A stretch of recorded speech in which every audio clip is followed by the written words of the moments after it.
Oh, agora não. Joia? Gente, boa noite.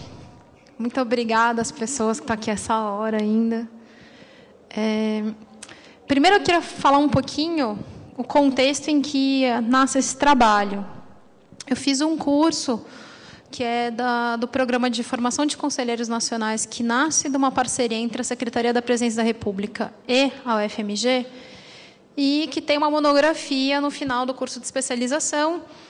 E o curso ele é sobre democracia participativa, república e movimentos sociais. E aí, a minha monografia, eu resolvi focar em democracia digital, por conta da minha atuação dentro do movimento software livre, do ativismo hacker.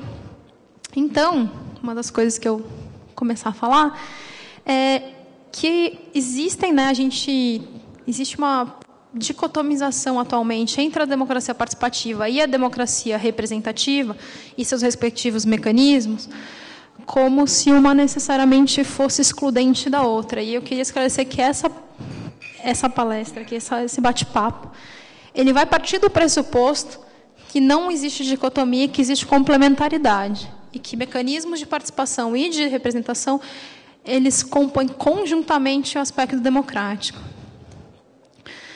E, dentro desse contexto, as tecnologias de informação e comunicação, né, a internet, nesse contexto das TICs, elas ajudam os mecanismos representativos e participativos num diálogo muito frutífero, intensificador da democracia.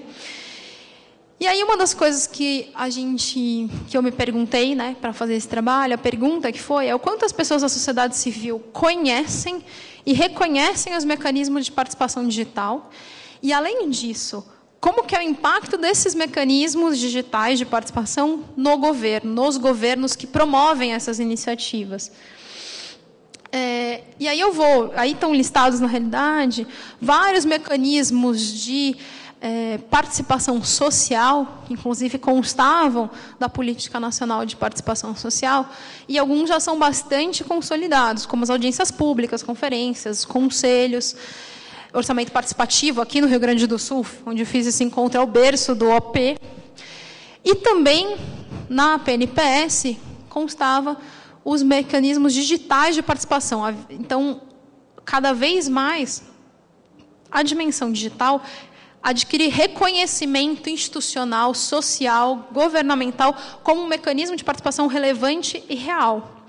E aí, dentro desses meios digitais, eu peguei 2 casos de estudo, que são o Gabinete Digital, que é do âmbito, né, ele está no nível do Estado do Rio Grande do Sul, e o Participa BR no nível do governo federal.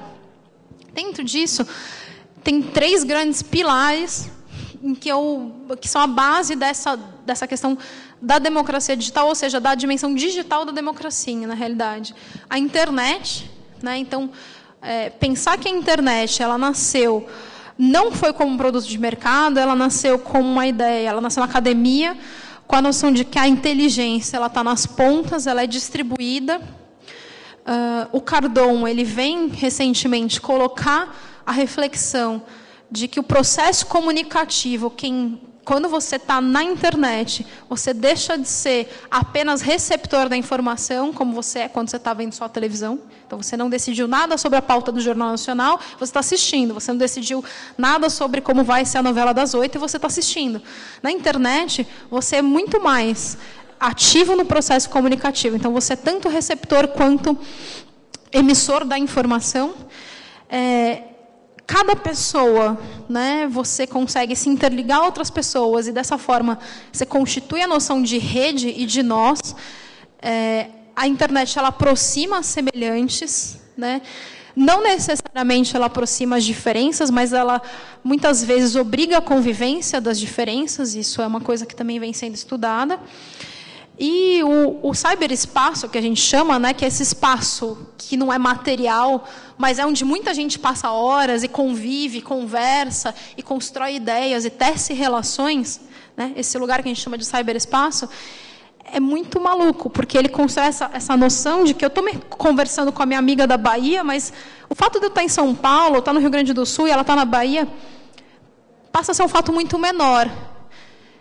não pelas características culturais do que um baiano, um gaúcho, um paulista, mas pelas características territoriais físicas, eles são cada vez menos relevantes. Então, existe o fenômeno da desterritorialização dentro de um cyberespaço. Então, os aspectos culturais, eles continuam bastante importantes, mas os aspectos físicos, territoriais, eles são menos importantes. E aí, a internet, quanto um espaço legítimo de discussão, né, discussão política, um espaço legítimo público, ele tem alguns aspectos que precisam ser pensados, discutidos e mesmo acordados tacitamente dentro da sociedade. Então, uma das coisas que é a prerrogativa da liberdade de expressão. Então, as pessoas... e aí, inclusive, acontece frequentemente, né, até onde vai a minha liberdade de expressão, eu posso falar o que eu quiser, e essa questão do onde é o limite da liberdade, onde é o limite do respeito, porque acaba ocorrendo a noção do alargamento da noção do que é público e do que é o privado. Então, essa questão do espaço, da internet como um espaço público legítimo para fazer um debate político, precisa entender que não dá mais para a gente pensar como se fosse um lugar físico em que você vai para a assembleia e que você vai para casa e assim sucessivamente. É uma outra construção política que precisa ser feita nesse espaço. E aí, a pergunta que se coloca muitas vezes é: esse espaço, por ser assim, ele tem potência para gerar maior participação? Tem gente que diz que sim e tem gente que diz que não. Entre as pessoas que dizem que sim, ele coloca que ele proporciona convivência com a diversidade, né? Entre os que dizem que não, coloca que, apesar disso, você pode alimentar assimetrias. Então, ao mesmo tempo que eu posso promover a convivência com a diversidade, o fato, por exemplo, de ter quem não tem acesso à banda larga e não tem acesso à própria internet, e as pessoas que não são, mesmo tendo acesso à internet, não são educadas para uma inclusão digital, é mais uma camada de desigualdade que você pode inserir. Então, as pessoas que advogam porque a internet não tem tanta potência transformadora, pontuam coisas assim e que precisam ser pensadas. Se a gente quer que a internet seja, de fato, um espaço de transformação em potencial. Aí, no caso específico, já vou sair um pouco do etéreo, entrar um pouco no estudo de caso, só para explicar um pouco o que eu fiz do ponto de vista metodológico, né? Analisei os arquivos, então entrei na página, olhei o que tem, então olhei os arquivos específicos de cada um dos portais do gabinete do Participa, fiz a entrevista com gestores para entender essa questão, como era a ideia, era olhar tanto o aspecto da sociedade civil quanto o aspecto do governo. Conversei com gestores de cada um dos portais e fiz um survey com a sociedade civil. Na realidade, foi um survey em 2 etapas. Foi uma etapa presencial, que foi em Brasília, tinha um encontro de várias organizações, e que foi muito importante para fazer um survey online, que foi o survey de fato que geraram os dados, porque no presencial que eu fiz o alinhamento da pergunta, muitas perguntas eu tinha feito, e aí eu via que as pessoas não estavam entendendo exatamente o que eu queria, então foi interessante fazer sempre. Isso, como dizem na metodologia, sempre faça um piloto, realmente sempre faça um piloto, porque é importante. E como os resultados, eu fiz a caracterização dos 2 portais, que eu vou falar agora, a visão do governo e a visão da sociedade civil de cada uma das ferramentas. Estou falando um pouco do gabinete. Tudo, obviamente, que estiver entre aspas, em itálico, etc., foram falas, né? Então, não é fala minha, é fala dos gestores que foram entrevistados. Então, basicamente, o Gabinete Digital é um conjunto de mecanismos para participação que quer estabelecer um diálogo entre governo e sociedade. Ele foi criado em maio de 2011, vinculado ao governo do Estado. Ele nasceu fazia parte da sistema estadual de participação, aqui do Rio Grande do Sul, Popular e Cidadã. E pontuando aqui no FISLE, né, tecnologia utilizador de PRESS, código Afero GPL, Creative Commons 3.0 na licença e todo o código no GitHub.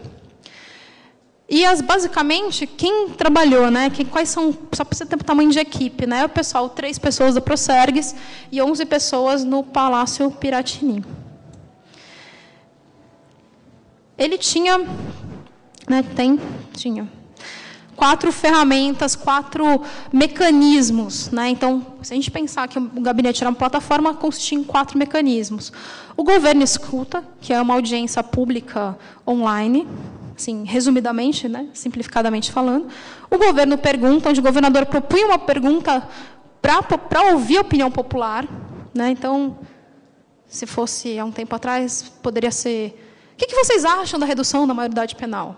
Então, seria uma pergunta. E aí, para ouvir a opinião popular. O governador responde, e aí vários cidadãos faziam as suas perguntas, e isso era priorizado, tinha um mecanismo de priorização, e a mais priorizada daquele período, o governador fazia uma resposta pública a essa pergunta. E a agenda colaborativa, em que o governador, uma vez por mês, ia para o interior, e a agenda dele naquela cidade, porque ele despachava de Porto Alegre, então, quando ele ia para outras cidades, ele tinha uma agenda composta pelas pessoas, então, para onde ele iria, né?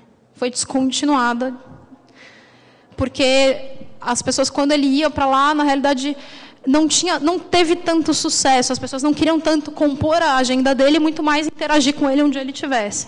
Então, não deu tanto certo essa questão da agenda colaborativa. No gabinete digital, aí só as pessoas que eu entrevistei, ele surgiu no gabinete do governador e depois ele seguiu, do ponto de vista estratégico, ele subiu, foi para a Secretaria-Geral do Governo do Estado, e as pessoas, a pessoa importante, os principais stakeholders para ele acontecer, foi o próprio governador, secretário de governo, a Procergues, porque a parte técnica é bastante ancorada lá, e a Fundação Getúlio Vargas. Entre a motivação, tem vários itens, isso, né, só para pontuar mesmo, inclusive porque essa apresentação vai ficar disponível depois para quem quiser olhar com mais calma. Eu vou pontuar apenas algumas coisas que eu gostaria de destacar entre as várias coisas que a gente conseguiu elencar no estudo. Então, na motivação, né, entre as motivações que o pessoal do governo elencou, eu gostaria de destacar, a principal delas, para mim, é que eles quiseram construir um canal para incidir, um canal em que a sociedade pudesse incidir a tomada de decisão política do governo. Então, acho que é tornar o governo mais poroso à sociedade. Acho que essa foi a principal motivação. A expectativa que eles tinham é que as pessoas participassem, né? E o impacto para dentro do governo que eles esperavam, acho que principalmente era mudar um pouco a cultura do serviço público. Ou seja, né, eles, né, falando, a gente, governo, não está aqui para liderar o povo, a gente está aqui para construir junto com o povo. Então, essa questão de articular o quão a gente representa, mas o quão a gente constrói junto, o quão a população participa da formulação política, eu acho que foi o principal. Isso não é só para a sociedade, isso precisa acontecer, uma mudança cultural dentro do próprio governo e do próprio funcionalismo. Acho que esse era um ponto bastante importante. Dentre os impactos externos e adesão da população, a questão do perfil, né? Então, a depender de quem eu entrevistei, um achava que o perfil era mais que era mais pessoas de uma certa faixa etária, o outro achava que era um pouco mais outro perfil. Mas uma coisa interessante é que, numa consulta que foi feita aqui pelo Gabinete Digital no Rio Grande do Sul, dentre muitas pessoas que votaram, o Banco Mundial fez um acompanhamento. Então, mandou um questionário online para as pessoas que participaram daquela consulta. E uma coisa interessante é que muitas pessoas declararam que só participaram da consulta por ela ser online. Ou seja, se eu tivesse que ir lá presencialmente, talvez não participassem. E mais, a maior parte eram jovens que tinham participado das manifestações de junho de 2013. Então, isso dá uma ideia de que o gabinete estava conseguindo atingir um certo público, estabelecer um diálogo com um público que é muito descrente das instituições, né? Agora, uma questão da agenda colaborativa e do governo responde, foram 2 ferramentas que foram descontinuadas. E foram por motivos não coincidentes, né? Contraditórios. A agenda colaborativa, como eu falei, foi descontinuada porque teve pouca adesão popular. E o governador responde foi descontinuado porque teve muita adesão. Só que ela teve adesão do público errado. Então, o que acontece? A ideia era o governador responder uma pergunta, lembra? E rolava uma priorização, a mais votada, o governador responderia. Só que o funcionalismo público, que tem uma tradição de organização sindical, política bastante grande, conseguia entrar nas ferramentas e se articular para colocar suas pautas. E essas pautas subirem na priorização. Então, o governo, né, de acordo com eles, avaliou que não era esse o ponto, eles queriam estabelecer uma conexão com o cidadão comum e que, então, não valia a pena manter a ferramenta, e eles descontinuaram por isso. Sobre a questão da gestão, a ideia deles era bastante assim, captar uma demanda, montar a plataforma para as pessoas opinarem e depois conseguir acompanhar a implementação na devida secretaria, porque a gente está falando aqui em nível executivo, tanto o gabinete quando participa, a gente não está falando mais de legislativo, que nem na palestra anterior, a gente está falando agora de análise de executivo. Então, esse é um ponto importante. Existia uma preocupação do acompanhamento da implementação dentro do devido órgão. Então, essa era uma coisa que parecia realmente que, se você, nas entrevistas, perguntando para o gestor, mas e tal coisa, as pessoas sabiam realmente o que tinha acontecido com o encaminhamento daquela questão que foi colocada para consulta, etc. Divulgação. Teve várias formas de divulgação, então, várias ali, boca a boca, Facebook.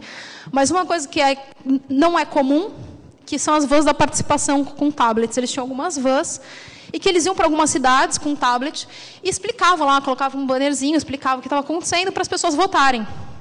Então, eles conseguiam articular a dimensão presencial e a digital de uma maneira muito interessante.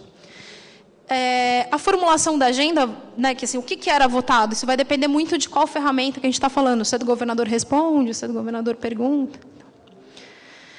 A autonomia do cidadão. Eu sei que eles colocam que, todas as vezes que a interação das pessoas na plataforma ela não era moderada. Todo mundo podia colocar o que quisesse e era responsável pelo que se coloca. Então, a moderação era a posteriori. Ou seja, só se você colocasse alguma coisa que ferisse alguém, que agredisse alguém de alguma forma, desrespeitasse alguém, que isso seria tirado. E que eles tiveram resistências internas para ter esse tipo de atitude lá dentro. Que dentro do próprio governo, do funcionalismo, isso não é muito comum, né, você fazer moderação a posteriori. Em geral, as pessoas querem sempre moderar o que entra nos sites do governo. A sistematização das discussões, eles não tinham um fluxo muito claro. E é uma boa justificativa que o caráter do gabinete digital é um caráter muito experimentalista. Então, dado que é um caráter de experimentação, você não tem processo e procedimento e fluxo de como a informação entra e como a informação sai. Por um lado, isso é ruim, por um lado, isso é muito bom, porque, em geral, a gente, no software livre, na cultura livre, a gente trabalha com a ideia de que você pode errar e que você erra e que isso é parte de melhorar. Então, o caráter de experimentação ele é importante. Então, eu vejo como muito positivo essa questão do caráter experimentalista, apesar de não ter os fluxos muito claros. E a relação com a democracia que a gente puxou lá no começo é a crise da representação, né? Então, assim, dado que existe uma crise de quem vai fazer o diálogo, né? A questão do partido perdendo o papel ou perdendo uma certa legitimidade de fazer o diálogo entre o cidadão atomizado e o governo, uma entidade abstrata, criar esses mecanismos preenche aí alguma coisa que está faltando. Então, a avaliação geral, entre os vários pontos positivos que eles próprios elencam da ferramenta que criaram, eu colocaria aqui o aumento da porosidade do Estado. Então, eles veem, sim, que o Estado ser mais poroso é um aspecto positivo dessa plataforma de participação. Entre os pontos negativos, que estão ali também vários listados, eu ia destacar que eles sentiram muito falta de respaldo do próprio governo e do conjunto das outras secretarias. Então, tinha a equipe, tinha o palácio, tinha ali um apoio enorme do próprio chefe do executivo, do governador, mas as secretarias parece que tinha pouca reverberação. Então, isso eu acho que é um ponto bastante negativo, inclusive, na continuidade do gabinete. Entre os desafios que eles listam, que eles colocam também vários, eu acho que o principal desafio, eu não sei se eles conseguiram atingir, é promover a mudança cultural dentro do governo. E eu acho que eles não chegaram a conseguir atingir isso no tempo em que eles conseguiram manter o gabinete digital funcionando. E como próximos passos, tem vários, e eu destaquei aí, fortalecer uma nova forma de fazer política. Então, colocar a democracia digital como uma forma legítima de democracia, é entender novas formas de fazer política, é usar novas linguagens. Então, acho que isso seria os próximos passos deles. E ali está escrito estabelecer o login cidadão. Então, embora o gabinete, se você entrar no site do gabinete digital hoje está no ar, mas a última coisa é da gestão passada. Então, ele não foi continuado enquanto ferramenta de participação. Agora, o login cidadão, que é uma coisa que eles conseguiram começar a construir na época do gabinete, eu no FISLE agora, ouvi o pessoal do Procergs, que isso realmente está conseguindo, é uma iniciativa que conseguiu se manter para além do governo. Falando um pouco agora do nível federal, o Participa BR é uma plataforma virtual interativa de software livre, claro, voltada à construção do conjunto de ambientes que poderão ser utilizados por gestores e por servidores para proporcionar novas formas de participação. Então, no Participa, você consegue... A ideia é que o poder público e a sociedade se encontrem ali para discutir pautas específicas. Eles vão entender como que isso se dá. Ele é muito mais novo, então, nasceu em novembro de 2013. Ele foi parte da Política Nacional de Participação Social. A tecnologia também é uma tecnologia livre, então ele usa Nosfero, também a FeroGPL. Ele coloca ali que...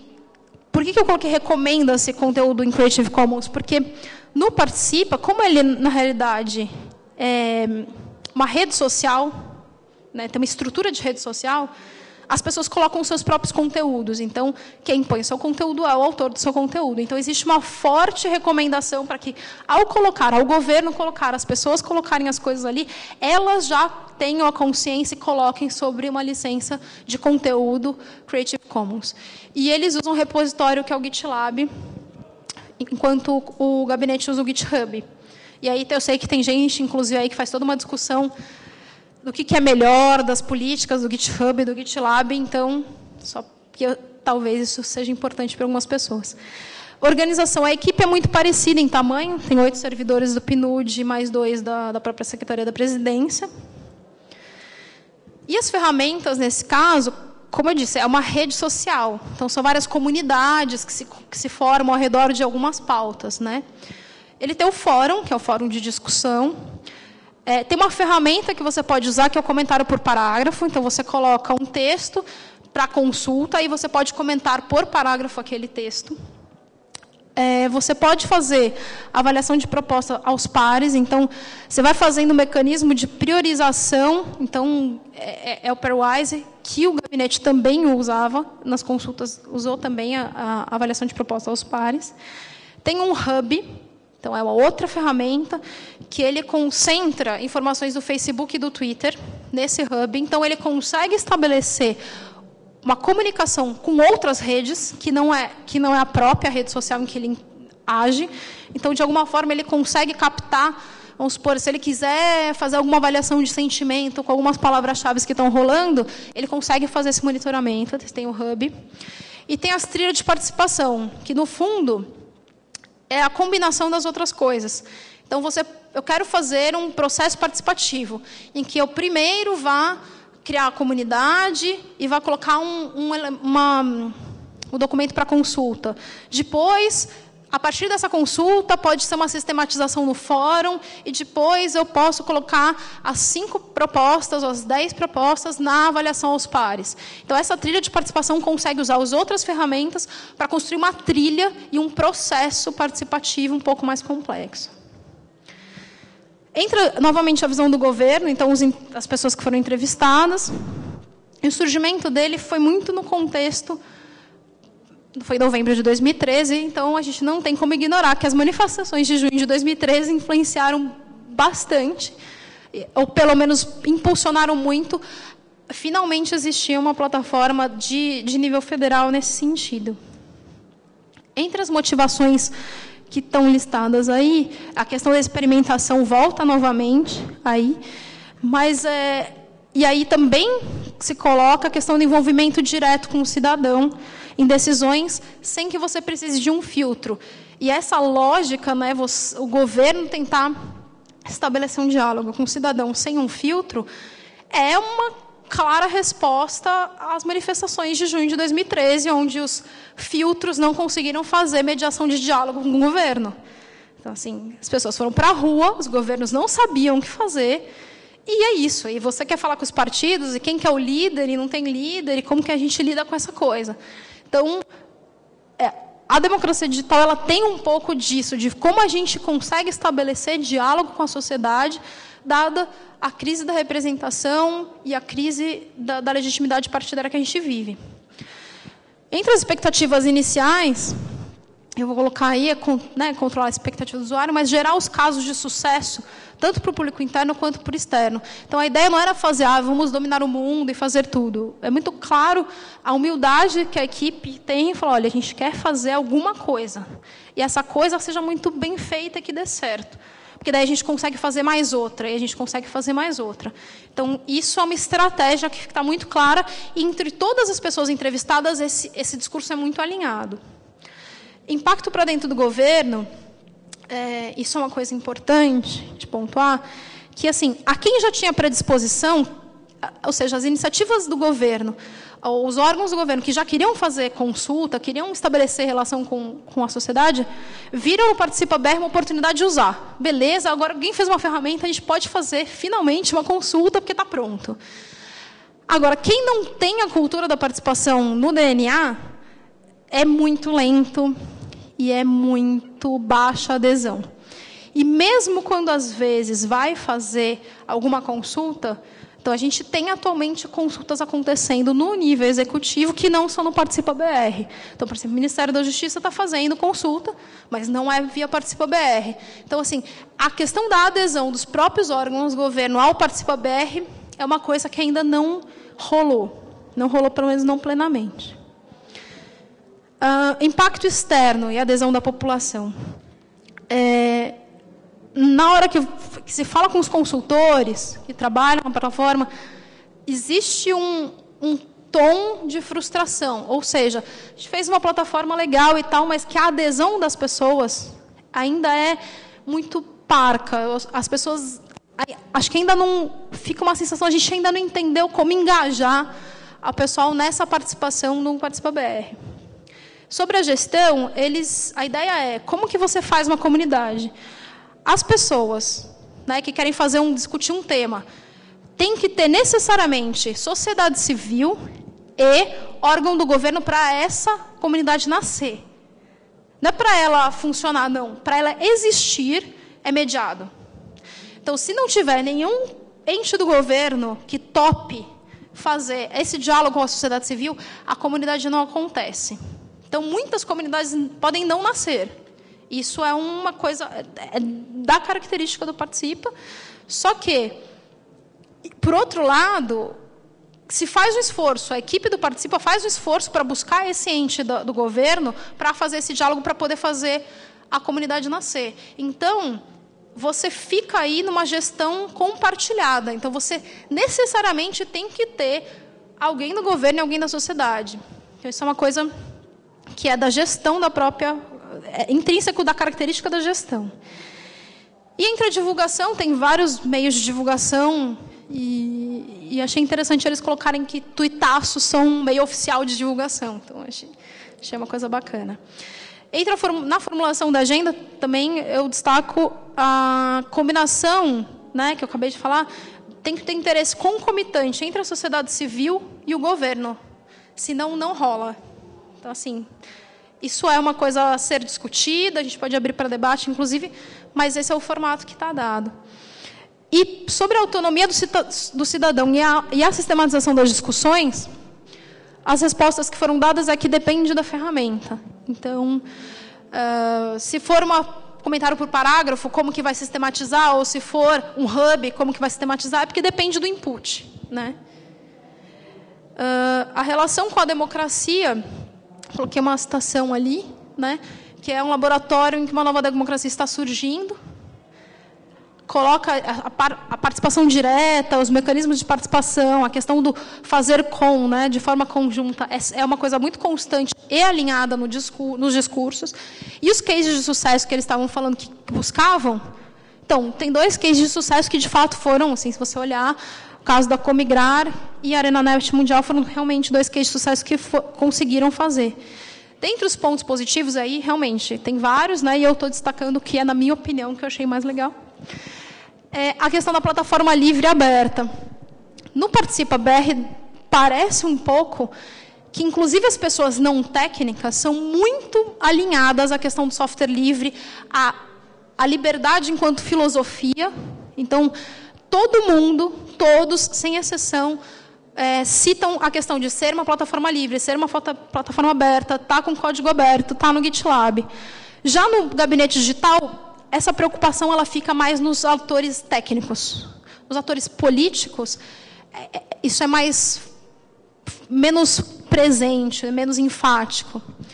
Entre os pontos negativos, a dificuldade de adesão de setores do governo. Então, entre os pontos negativos das 2 plataformas, a gente consegue ver que a dificuldade é conseguir adesão para dentro do próprio governo. Ou seja, quem está querendo fazer inovação política dentro do governo tem uma dificuldade dentro do governo, porque eles estão lá num papel de cisão, de tentar conseguir cavar espaço para a articulação da representação com a participação, que, de muitas formas, muita gente entende que rouba poder dos representantes. Então, tem uma reação, tem um rechaço aí e uma inércia para não mudar muito grande.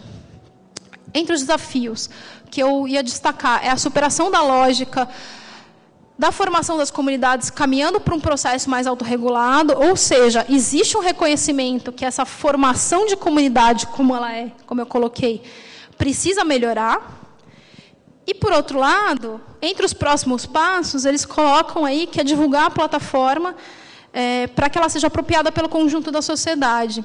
Então, eu acho que isso é um ponto muito importante, porque, embora esteja como próximos passos, eu enxergo isso como um grande desafio, que é engajar como a gente consegue, como que o governo consegue, como que os movimentos sociais se apropriam dessas ferramentas para que eles sejam longevos, para que eles sobrevivam aos mandatos, para que essa ferramenta seja uma ferramenta da sociedade mais do que uma ferramenta do governo.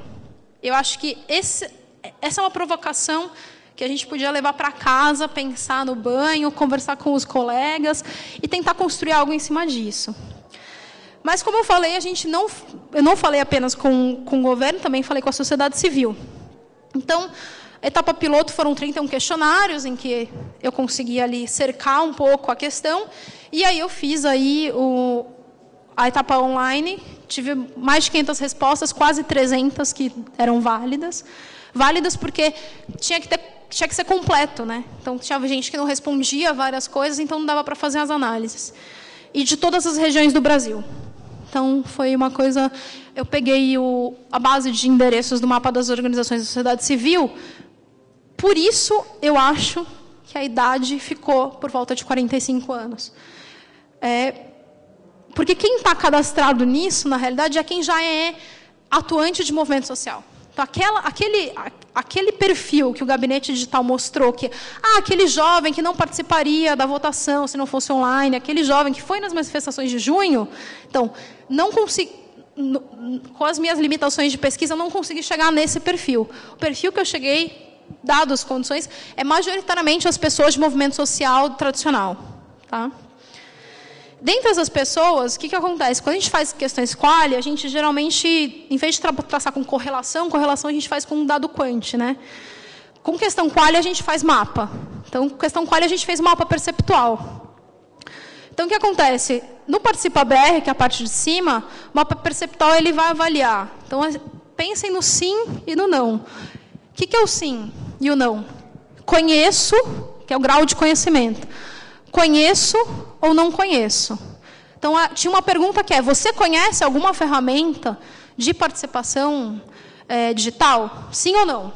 É aquele sim e aquele não. Abstrai um pouco os números.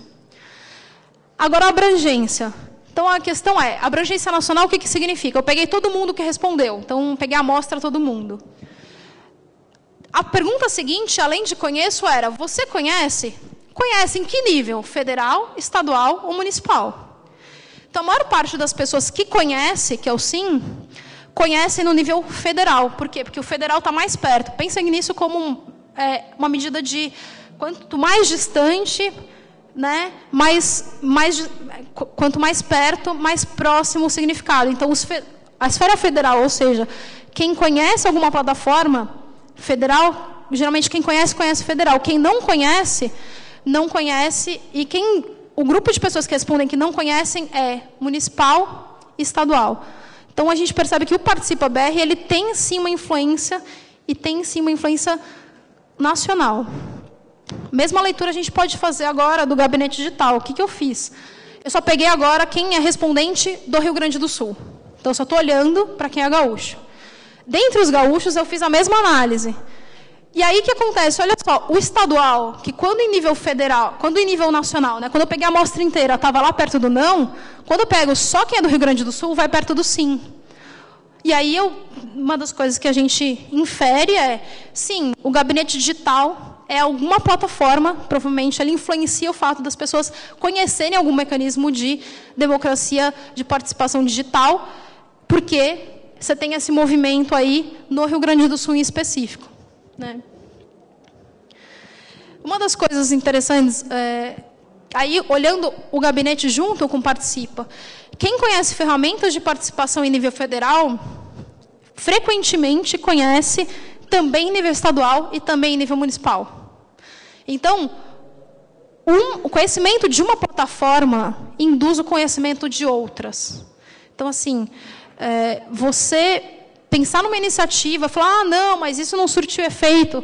Você medir o efeito disso, não é medir o efeito disso somente, diretamente, na atuação da plataforma em si. Mas, muitas vezes, entender o potencial dela na atuação das outras plataformas que as pessoas podem vir a conhecer. Porque as pessoas, em geral, engajam-se com coisas locais muito mais facilmente do que com coisas federais. Mas o conhecimento de uma ferramenta federal induz as pessoas a conhecerem mais as ferramentas locais. Isso é uma coisa bem legal que deu para aprender das análises estatísticas que a gente fez.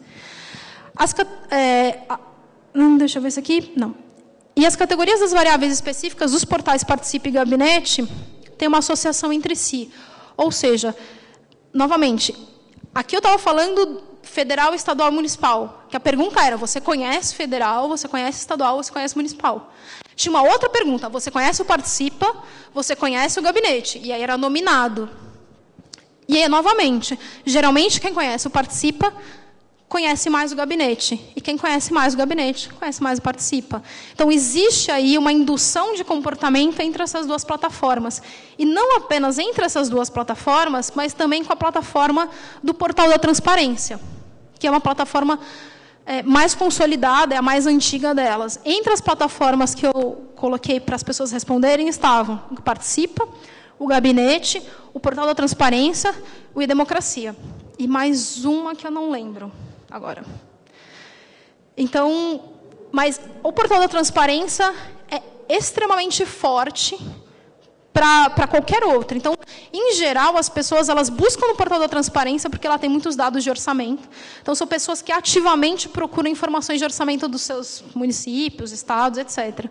E, a partir dali, pode ser que, se você conseguir fazer uma rede, e aí é uma inferência e sugestão minha do estudo, se você conseguir fazer uma rede entre essas iniciativas para que elas se fortaleçam, ao invés de que elas concorram, talvez isso sim vá fortalecer outras iniciativas de participação e de democracia digital. Então, eu acho que isso é um pulo do gato que precisa ser fomentado, que é a ideia de fazer democracia em rede, fazendo uma rede. Então, por fim, aqui só para fazer um comparativo entre a etapa piloto e a etapa online, existia uma pergunta aberta, só uma pergunta aberta. E essa pergunta aberta era assim, o que você acha que é a participação digital, para que você acha que serve a democracia participativa, especificamente mecanismos digitais. E aí, eu fiz um mapa de palavras, né, em que a fonte ela indica o peso e a quantidade de vezes, a frequência do que as palavras aparecem. E por mais que a etapa piloto tenha sido não representativa, não passou nos testes estatísticos e tudo mais, ela é muito parecida com a etapa online. Os resultados, mesmo ele não sendo piloto não sendo válido, na hora que eu fiz toda a compilação dos dados, a questão dos instrumentos, da população, participação, e se vocês virem acesso e pouco nos dois, pouco acesso e pouco acesso, então uma coisa que dava para depender das pessoas falando era assim: poxa, é muito legal, é importante, façam, muito legal, é importante, mó legal, mó importante, mas eu não tenho acesso. Era bem assim, o tom era esse, assim, em geral, das perguntas, das respostas. Não, essa é uma coisa importante, a gente quer falar com o governo, mas não é todo mundo que tem acesso. Como que vocês vão explicar? Mas a gente não sabia que isso existia. Eu não sei que todas essas perguntas, o participa, gabinete digital e democracia por outras, eu não sabia que isso existia. Então, a questão das pessoas era falta de informação, falta de acesso, principalmente, e aí sim o reconhecimento de que eram instrumentos importantes de participação. Então, tem muito importante ali também as palavras assim, é importante e tal. Enfim, isso só para mostrar um pouco, foi um estudo específico dessas duas plataformas, um comparativo, só para mostrar um pouco para vocês. E quero agradecer a quem ficou aqui até as quase 8 horas da noite. Obrigada. E se tiverem perguntas, podem fazer as perguntas todas.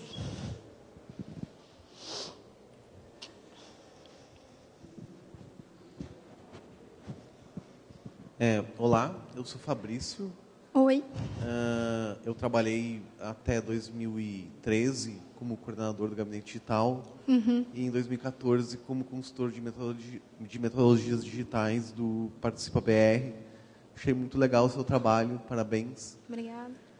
Minha pergunta, na verdade, só se você percebeu durante o trabalho e as pesquisas, uma coisa que, para mim, me pareceu bastante evidente no meu trabalho, é que como,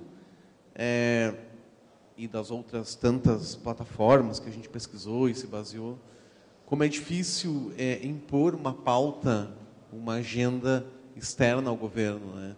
Talvez porque talvez esse é um desafio para a democracia como um todo, né? Porque, bom, prova é 2013, né? Quando a agenda só se dá quando milhões de pessoas vão para as ruas, ou protestos grandes acontecem, ou grandes greves acontecem. Mas a grande questão, na verdade, é que eu sempre me pergunto, bom, será que há metodologias mais eficientes, metodologias digitais mais eficientes que consigam potencializar agendas que não estão no governo, né, que não são agendas internas? Principalmente porque no gabinete digital, os casos de sucesso maior foram no Governador Pergunta e no Participa o NET Mundial. Então, minha pergunta é se você percebeu isso também e como é que você acha que outros instrumentos de participação digital talvez permitam mais possibilidade de colocar uma agenda externa dentro do governo. Sim, essa questão disso eu percebi, isso deu para perceber muito do governo, né? As perguntas da sociedade civil não fica claro. Não fiz pergunta para mapear isso, porque isso veio das entrevistas, porque foi em paralelo, né, as entrevistas com gestores, com o survey, com a sociedade civil. Então, não fiz perguntas objetivas para mapear isso, mas nas perguntas abertas, na pergunta aberta que teve, não existe essa percepção da sociedade, até por desconhecimento das iniciativas, que existe alguém tentando fazer algo diferente. Isso não aparece. Então, eu acho que não aparece não é porque não se reconhece, é porque não se conhece. Entendeu? Essa é a minha visão do que eu li bastante das perguntas da sociedade civil. Agora, dentro do governo, e aí são todos, participa do gabinete, técnicos, não técnicos, mais estratégicos, menos estratégicos, se reconhece que existe uma resistência interna muito grande. E também se reconhece que o mecanismo de democracia digital é uma alternativa de diálogo válida. Afinal de contas, eles estão fazendo as iniciativas, então seria estranho não acharem isso. Mas podia estar desiludido e tal. Não é isso. As pessoas realmente acreditam nisso. Inclusive, nos embates que eles narram, nas dificuldades, só mostra que, olha, cada dificuldade que a gente vê, acho que é esse caminho mesmo que a gente tem que traçar, entendeu? Agora, sobre outros mecanismos, eu esbarrei com um ou outro, e, na realidade, o que me passou na cabeça agora não foi nenhum deles que eu estudei nesse trabalho.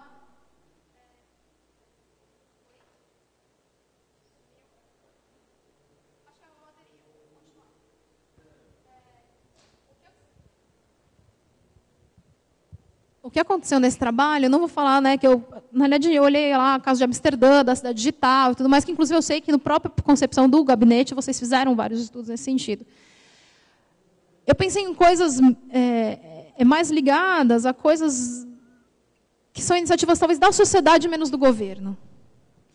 Então, por exemplo, se você pensar aí nos mapas colaborativos lá culturais, né? Então, que está sendo agora uma coisa, parceria sociedade e governo em São Paulo. Ou, se você pensar no Waze, que é uma iniciativa praticamente nada a ver com o governo, existe nessa história.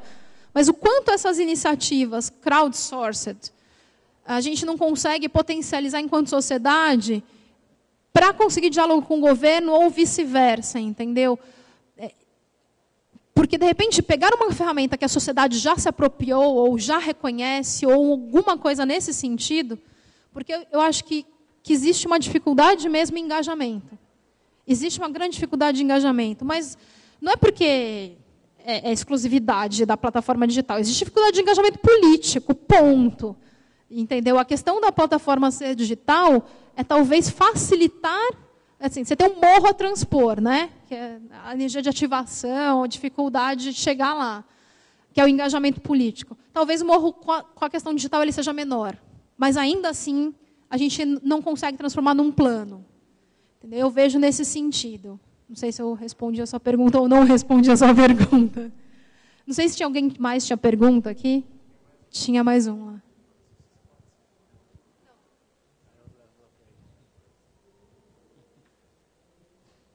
Oi. Boa noite. Boa tarde. Meu nome é Pablo, eu sou de Salvador. E lá a gente está passando por um processo de discussão no PDDU. Foi criada uma ferramenta por uma iniciativa Ministério Público, Sociedade Civil, parecida com o Participa.br, para debater os pontos do PDDU. E a gente sempre esbarra nessa questão da participação, de como engajar, né? Então, são cenários bem parecidos. Mas achei interessante que você colocou a questão do portal da transparência. E como isso consegue mover, assim, consegue repercutir e atrair as pessoas. E fiquei pensando de que forma hoje essa democracia digital, através dessa ideia de cidades inteligentes, poderia partir essa transparência que a gente gostaria de ver na governança pública, né? De forma que eu pudesse chegar hoje no fim do dia e saber quantos usuários de transporte público Porto Alegre teve. Eu queria receber isso no meu celular. Então, como é que a gente usa isso para, ao mesmo tempo, vou usar essa palavra, entre aspas, seduzir as pessoas para virem para esse debate a partir da transparência? Eu tenho as mesmas dúvidas, mas estou também querendo aprender, gostei aqui da apresentação. Mas é de pensar de como a gente converge. Ontem teve um debate aqui, falando justamente sobre essa questão das redes. As redes privadas, né? Então, um posicionamento bem radical, não entre nessa, isso é uma rede devassa. Outro não, olha, é uma forma de fazer o software livre chegar a quem não conhece. Então, como é que a gente evita essa dicotomia? Sabe, é mais ou menos por aí. Então, acho que a gente precisa, a minha opinião, né? A gente precisa pensar estrategicamente. Para você saber quantos usuários de transporte público, quantos leitos tem vagos, quantas vagas tem na escola, quantos professores tem no sistema público, eu acho que tudo isso, e eu acho que todo mundo devia ter acesso a esse tipo de informação sem cadastro, etc., eu vou voltar num ponto da palestra anterior, que é a questão dos dados abertos. Eu acho que as pessoas, a gente precisa entender que tem pautas que são pautas não necessariamente do nosso movimento, se ela não é do movimento de saúde, não é do movimento de educação, não é do movimento de transporte, mas que são pautas comuns e estratégicas a todos os movimentos. E eu acho que o movimento de lutar por transparência pública e dados abertos, a lei de acesso à informação está aí, e o que tem acontecido em alguns setores públicos, eu trabalho em uma empresa pública, é que tem várias respostas sendo dadas à lei de acesso à informação. Uma delas, que é muito ruim, mas vem acontecendo em alguns lugares, é reclassificar a sua informação, tornando várias coisas sigilosas para não ter que publicar. Então, eu acho que é uma disputa que a sociedade precisava fazer como um todo, que é fazer a disputa do que é dado público, portanto, dado aberto. Porque, se você não tiver acesso a isso, o portal da transparência não consegue fazer nada, o aplicativo cívico não consegue fazer nada, o estudo acadêmico não consegue fazer nada. Então, acho que o ponto crucial, e crucial para todos os movimentos sociais, na minha opinião, hoje em dia, é lutar pela abertura da informação pública com garantia de privacidade do cidadão.